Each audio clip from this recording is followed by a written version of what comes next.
Ram Ram Haryana bulletin में मैं हूं दुर्गेश पांडे आपके साथ। अंबाला से बीजेपी सांसद रतनलाल कटारिया का निधन हो गया और चंडीगढ़ के मनी माजरा शमशान घाट में कटारिया को पंचतत्व में विलीन किया गया।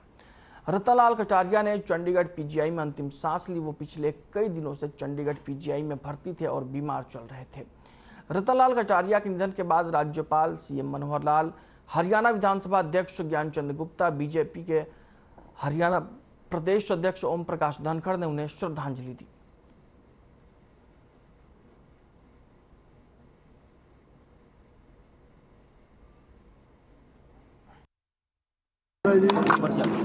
मुझे बहुत पुराने मित्र माइक ऊपर करो यार। जब वो राजनीति में थे बिल्कुल भाई, हम जो रवि भाई माइक नीचे थोड़ा बहुत बार मिलना जुलना होता था।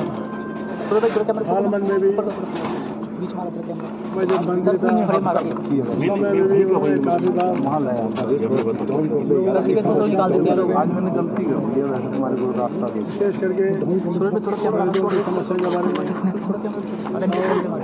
श्रमिक वर्ग के लोगों के लिए, मजदूरों के लिए बहुत हम सब के लिए बहुत दुखदायी समय है। और कटारिया जी के जाने का जहाँ हम सबको दुख है, वहीं पार्टी को बड़ा भारी नुकसान भी है। और बहुत लंबे टाइम से वो पार्टी का काम वो देख रहे थे, कर रहे थे, संघर्ष उन्होंने किया बहुत बड़ा। और हम जैसे जो उनके बाद कार्यकर्ता है तो हमारे मार्गदर्शक भी है। मैं समझता हूँ जब 1991 में मुझे टिकट मिला सबसे पहले वही वहाँ पे उसकी जानने के लिए उसके लिए आए। और व्यक्तिगत भी मेरे मतलब मेरे मित्र भी थे और मार्गदर्शक भी। मुझे बड़ा भारी दुख है इस बात का। देखिए, आज हमारे मेंबर पार्लियामेंट श्री रतनलाल जी कटारिया वो हमारे बीच में नहीं रहे। पिछले कुछ दिनों से अस्वस्थ चल रहे थे, पीजीआई में एडमिट थे। रतनलाल जी कटारिया के जाने से एक बहुत रिक्तता हरियाणा की राजनीति में मैं कह सकता हूँ ये आई है। पार्टी के वो प्रदेश अध्यक्ष रहे, हरियाणा विधानसभा में रादौर से विधानसभा सदस्य, चीफ पार्लियामेंट्री सेक्रेटरी भी बाद में बनाए गए, केंद्र में भी मंत्री रहे और 3 बार लोकसभा का प्रतिनिधित्व अंबाला लोकसभा का उन्होंने किया। अचानक उनके जाने से एक क्षति हुई है, तो निश्चित रूप से हम संगठन के सब लोग बहुत ही आहत हैं।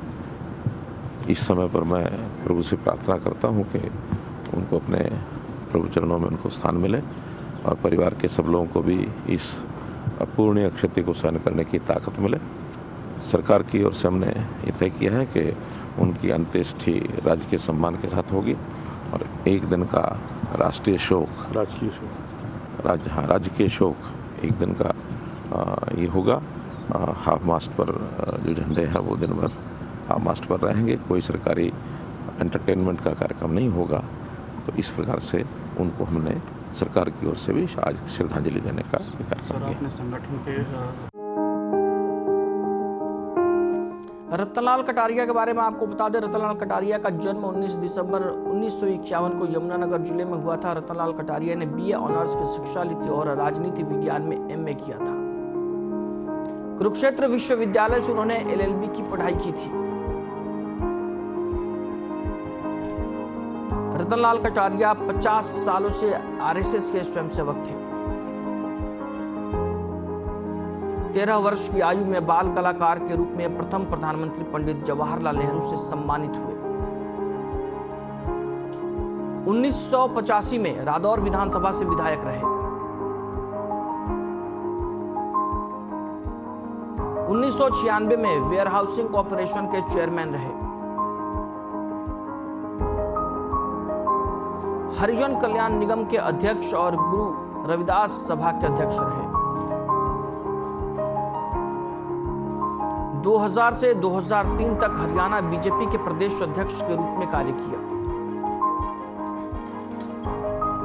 1999 में 13वीं लोकसभा और फिर 2014 में 16वीं लोकसभा के सदस्य बने। 2019 में 17वीं लोकसभा के दौरान अंबाला लोकसभा क्षेत्र से सांसद बने। मई 2019 में केंद्रीय जल शक्ति और सामाजिक न्याय अधिकारिता राज्य मंत्री बने। रतनलाल कटारिया का निधन हो गया है और उसके बाद से तमाम नेताओं और गणमान्य लोगों ने उनको श्रद्धांजलि दी। ये तस्वीर तब की है जब मुख्यमंत्री मनोहर लाल रतनलाल कटारिया के आवास पर पहुंचे थे और वहां उन्होंने उनको श्रद्धांजलि दी थी।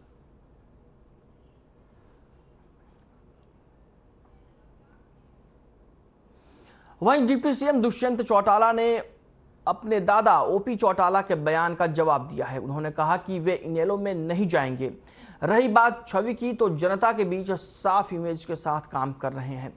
इसी के साथ डिप्टी सीएम ने अधिकारियों को भी निर्देश देते हुए कहा कि बिजली बिलों की गलत एंट्री की वजह से राशन कार्ड और परिवार पहचान पत्रों के लाभार्थियों के रिकॉर्ड को कैंप लगाकर ठीक करें। डिप्टी सीएम ने इस दौरान कहा कि कौशल रोजगार निगम के तहत 50,000 से कम आय वाले परिवारों को लाभ पहुंचाया। अब 1 लाख से कम आय वाले परिवारों के योग्य युवाओं को रोजगार दिया जा रहा है। डिप्टी सीएम श्री दुष्यंत सिंह चौटाला जी,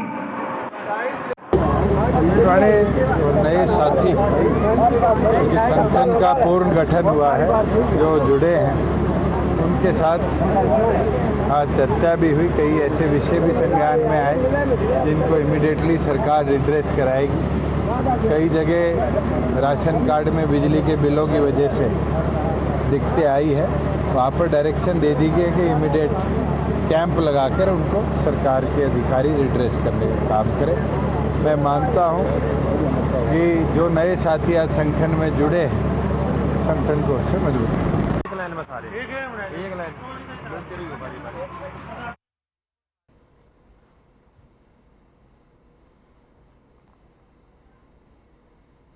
वहीं तोशाम पहुंचे सांसद धर्मवीर सिंह ने कहा कि युवाओं का देश भारत आज विश्व में सर्वाधिक युवा ऊर्जा वाला देश है। देश का युवा आज विश्व में परचम लहरा रहा है। उन्होंने कहा कि युवा पीढ़ी को चाहिए कि अपना काम समय देश और समाज के सकारात्मक सोच एवं रचनात्मक कार्य में लगाएं। उन्होंने ये भी कहा कि आज देश का युवा अपनी प्रतिभा के बल पर विश्व में परचम लहरा रहा है। सांसद ने कहा कि हमें नाज है कि देश की बागडोर प्रधानमंत्री नरेंद्र मोदी के मजबूत हाथों में है। विश्व के देश आज भारत के हर कदम पर ध्यान रखते हैं।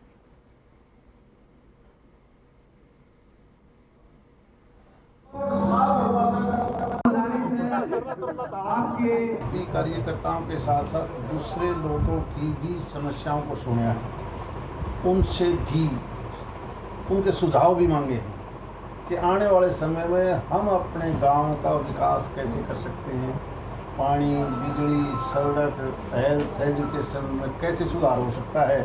और माननीय प्रधानमंत्री जी के जो 9 साल का समय था उसमें आपको क्या बदलाव नज़र आया है और भविष्य में हम उसमें और अमेंड करके कैसे देश को मजबूत और आगे बढ़ा सकते हैं। आपके चहेते आज के अतिथि के रूप में सांसद महोदय चौधरी। वहीं केंद्र सरकार ने सरकारी चिकित्सकों को चेतावनी दी है कि मरीजों के लिए जेनरिक दवाइयां लिखे नहीं तो कार्रवाई होगी।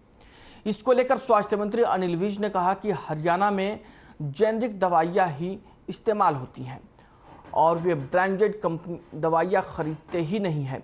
इस पर सिविल सर्जन डॉक्टर कुलदीप ने कहा कि इस तरह की गाइडलाइन केंद्र से पहले भी आई थी और अब भी है। उन्होंने कहा कि ब्रांडेड दवाइयां लिखने वाले डॉक्टर पर कार्रवाई भी हो सकती है।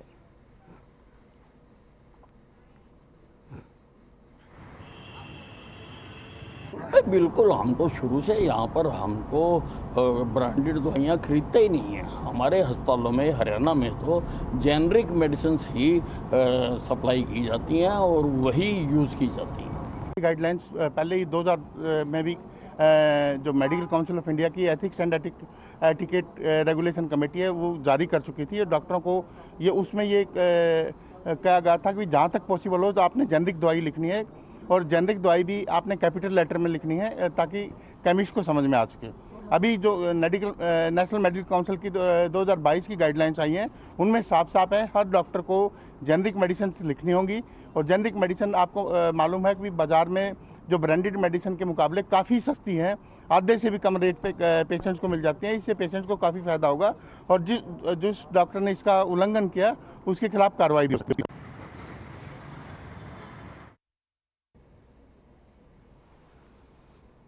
वहीं इनेलो की परिवर्तन पदयात्रा आपके द्वार गुरुवार को 79वें दिन में प्रवेश कर गई। इनेलो के प्रधान महासचिव अभय सिंह चौटाला ने तोशाम क्षेत्र के गांव बागनवाला में भाजपा जजपा के गठबंधन सरकार पर बड़ा हमला बोलते हुए कहा कि भाजपा गठबंधन सरकार भ्रष्टाचार में आकंठ डूबी हुई है।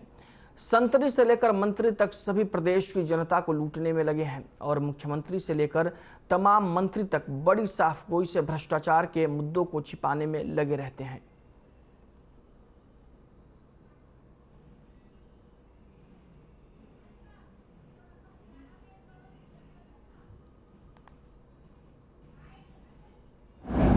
और 1600 किलोमीटर के करीब चला हूँ। आज 79वां दिन है। लोगों का बहुत बड़ा रिस्पांस है। आपने भी बागनवाड़ा गांव में देखा होगा कि गांव में 2 प्रोग्राम बने अलग अलग और दोनों प्रोग्राम के अंदर बहुत बड़ी संख्या में लोग थे। मतलब सारा गांव जो है आज वहाँ था। सारे गांव की तरफ से एक ही बात थी कि हमने आज से पहले जहाँ मर्जी अपना वोट डाला है, लेकिन अब आने वाले समय में हम आपके साथ हैं और हम हर हालत में परिवर्तन करना चाहते हैं, परिवर्तन करेंगे।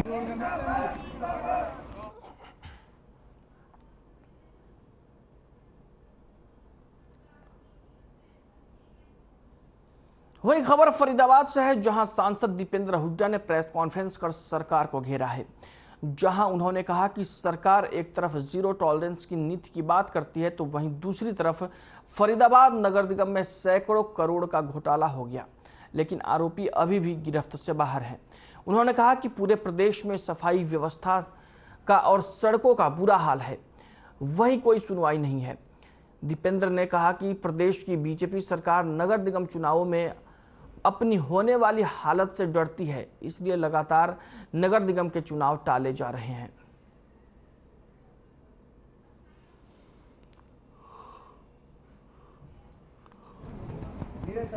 हम लोग मांग कर रहे हैं कि फरीदाबाद नगर निगम, गुड़गांव, मानेसर और कुछ परिषदों के चुनाव 1.5 साल से लगातार सरकार टालती दिखाई दे रही है और अब अपनी निश्चित हार को देखकर सरकार की नीयत पे संदेह है कि सरकार ये चुनाव कराना भी चाहती है, नहीं कराना चाहती। हम मांग करना चाहते हैं कि लोगों का लोकतांत्रिक अधिकार, वो निगम में अपने वार्ड से ईमानदार लोगों को चुने, ईमानदार मेयर को चुने, उनको अधिकार मिले, चुनाव तुरंत कराया जाए। ये निगम जो पूरे देश और प्रदेश में भ्रष्टाचार के केंद्र के रूप में उभरा, फरीदाबाद निगम 200 करोड़ रुपए का घोटाला और यहाँ तक कि रिकॉर्ड रूम तक जला दिया गया।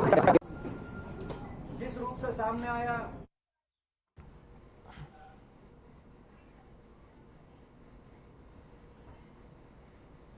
बुलेटिन में फिलहाल वक्त एक ब्रेक का है, रुकते हैं कुछ पलों के लिए।